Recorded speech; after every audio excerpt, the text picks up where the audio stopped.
Breaking news today. Please subscribe and then check notification box to get all breaking news alert.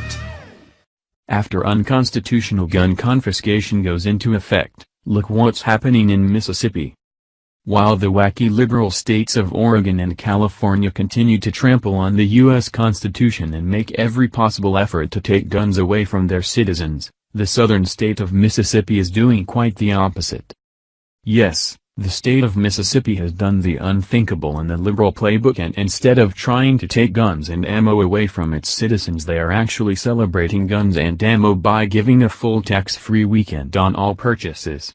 The Second Amendment weekend, as it's called, is taking place this Friday through Sunday, and it actually exempts guns and ammunition from the state's 7% sales tax for a whole 3 days. 7% might not seem like much, but it does add up, and it's a huge slap in the face to all those anti-gun fascists in the Democrat Party who are always trying to cook up ways to restrict our Second Amendment rights.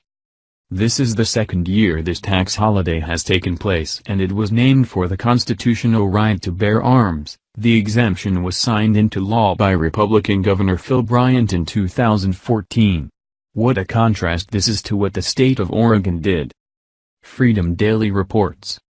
The crackdown on gun control had come to a screeching halt once Donald Trump took office, but that didn't stop Democrats from getting their way. Without warning, gun owners are now waking up to horrible news about their Second Amendment right, which has just been incredibly infringed upon in a way that's beyond unconstitutional. Sneaky liberals plotted against Republicans and surprised everyone with what they were able to pass through the night, forcing law-abiding Americans into confiscation or face jail time. The old saying goes that nothing good happens after midnight, and that's certainly the case as people are realizing what Oregon Governor Kate Brown has just signed into law.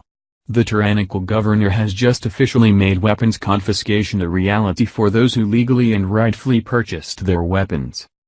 Oregon Senate Bill 719 permits government officials to order the confiscation of guns, simply based off of hearsay evidence, according to silence's consent. There is no actual evidence required to order this confiscation, and before the gun owner is even given a hearing. This detail of the bill also goes against citizens' 14th Amendment right, which grants Americans the right to a formal hearing before their property is seized. The anti-Second Amendment bill doesn't stop there, as it aims to make it next to impossible for citizens whose guns were confiscated, to get them back. The process is rigorous, as a law-abiding gun owner must take the issue to court, and like a criminal, prove that they are innocent. Since the weapons would have been ripped out of their possession without warning anyway, this could be an uphill battle to get it back. Second Amendment watchdogs at 2A News explains the bill and the government's gross overreach. On Wednesday, Oregon Governor Kate Brown signed into law a Democrat-sponsored gun confiscation bill, permitting Oregon judges to order guns to be confiscated under an extreme risk protection order, based on hearsay evidence, and before the gun owner is permitted a hearing to challenge the order. The law is based on Oregon Senate Bill 719 and was passed by Oregon Democrats despite widespread condemnation by constitutional scholars and gun rights groups. All but 4 Democratic senators voted in favor of the bill, while every Republican senator but one voted against the bill.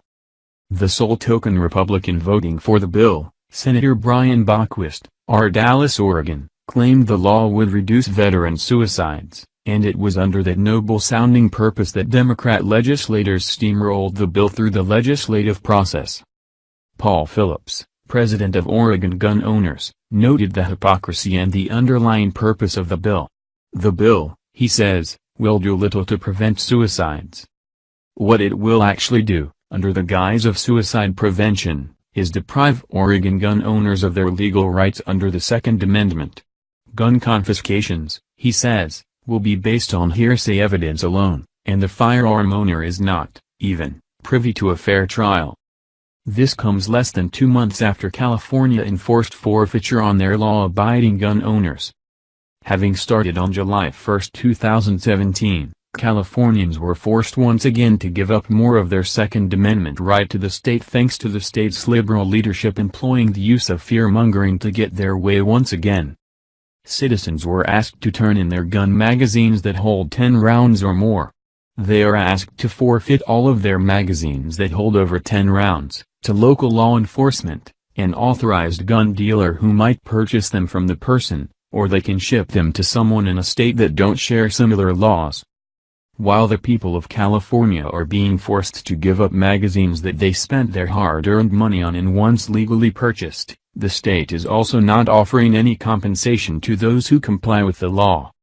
Although the forfeiture is voluntary, because law enforcement also doesn't have the capital to search and seize the magazines, they are now criminal to own if and could lead to punishment if you're caught in possession of them. This is liberals' systematic and sneaky approach to total and complete gun control. If they take this right away step by step and piece by piece, as seems to be the case, it won't be long before this right granted Americans in the Constitution is totally erased.